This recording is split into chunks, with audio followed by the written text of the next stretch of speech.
Iya, minasan, welcome again with Mr. G di sini.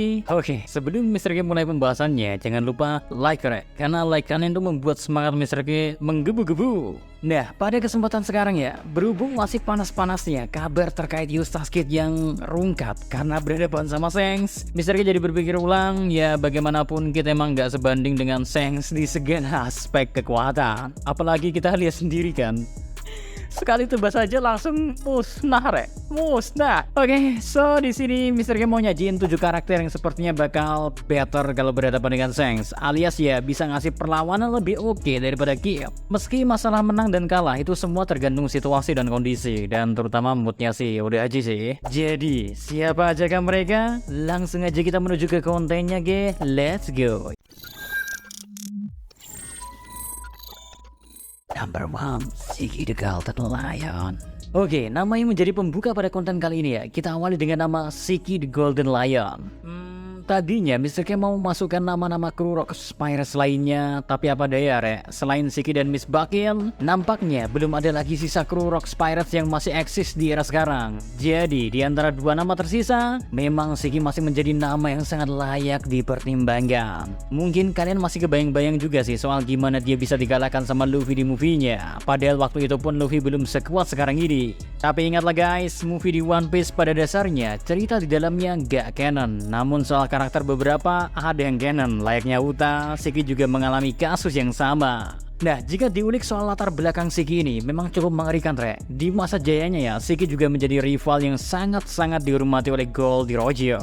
Bahkan Ziggy di masa kejayaannya pun memiliki armada bajak laut yang sangat besar dan gak kalah hebat seperti Shirohige. Lalu kalau masalah individual sendiri, Ziggy memakan Webe's Fua Fua no Mi yang memungkinkan dia untuk sanggup melayangkan apapun di dekatnya. Ini yang bikin Ziggy sangat sulit dikalahkan. Pada masa sebelum Roger dieksekusi pun, Ziggy sempat mengobrak-ngabrik Marineford seorang diri, dan ia baru bisa dihentikan lewat duet Garp dan Sengoku.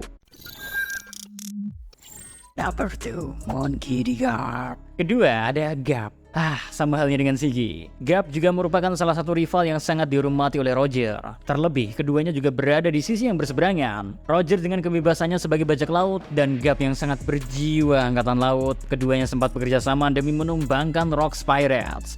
Nah, melihat Shanks menggunakan Kamusari, Mr. K jadi ada sedikit anggapan ya, Shanks memang mendapat pengajaran khusus dari Roger. Maka dari itu, Garp pun layak dipertimbangkan untuk jadi musuh yang sepadan bagi Shanks, apalagi keduanya sama-sama bukan pemakan Webe's. Tetapi bicara masalah haki, 2 orang ini bisa sangat hebat. Garp akan menandingi Shanks dengan pengalaman dan tinju kerasnya yang dapat menghancurkan gunung sekalipun. Hanya saja yang masih cukup menjadi hambatan buat Garp bisa sepenuhnya sebanding ketika bertarung melawan Shanks adalah usia. Ibaratnya usia gak bakal bohong guys, stamina dan energi pasti gak sekuat masa kejayaan Garp. So agak riskan semisal Garp menghadapi Shanks dalam jangka panjang. Tetapi kita gak bisa langsung ambil kesimpulan Garp sudah melemah ya. Kuat gaknya Garp di era sekarang bakal terlihat di hasil pertempurannya melawan Kurohige nanti, mengingat doi lagi menggebu-gebu nyelamatin Kobe. Ketiga ada nama Silver Riley. Mbah-mbah yang satu ini juga bukan sembarang mbah-mbah. Di masa jayanya, ia merupakan orang kepercayaan Roger. Dengan kata lain, dia jadi orang eksklusif yang setidaknya pernah menjadikan Yonko di zaman sekarang sebagai bawahan. Secara Shanks dan Buggy waktu itu kan anak magang. Bahkan Silver Riley terkenal akan kehebatannya dalam mengendalikan kekuatan haki. Gak tanggung-tanggung, ia punya keahlian dalam 3 haki. Luffy aja sampai berguru sama Riley, dan kita bisa lihat sendiri kan bagaimana perkembangan Aur Bakasencho hingga detik ini. Dalam berbagai momen pun terlihat Riley masih sangat superior meski di usianya yang gak muda.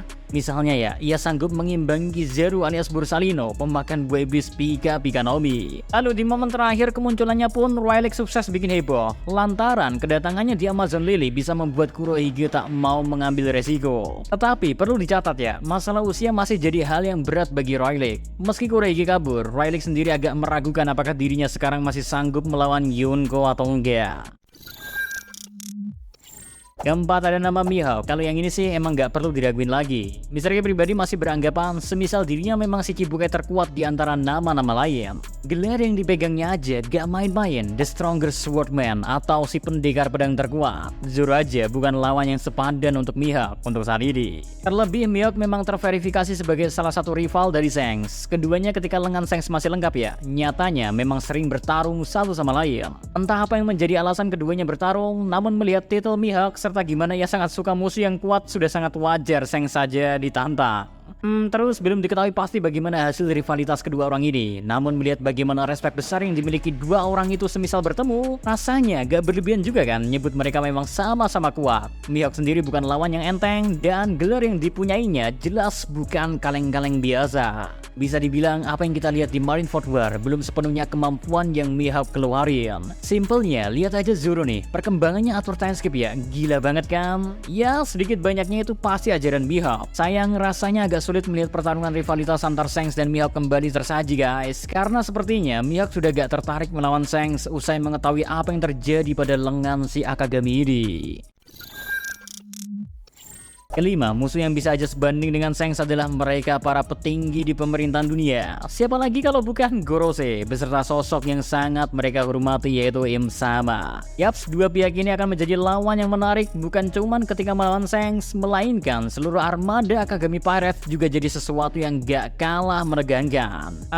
Gorose memang belum diketahui apakah mereka semua petarung apa bukan, tetapi melihat satu nama yang terungkap dan berbagai teori yang berkutat di dalamnya, bagaimanapun ya kemampuan para Gorose ini gak bisa diabain gitu aja. Begitupun dengan Im Sama, satu coretan yang ia lakuin aja udah sanggup bikin satu pulau hancur lebur. Meski sekali lagi, ini belum diketahui pasti apakah kekuatan Im Sama atau kekuatan senjata kuno.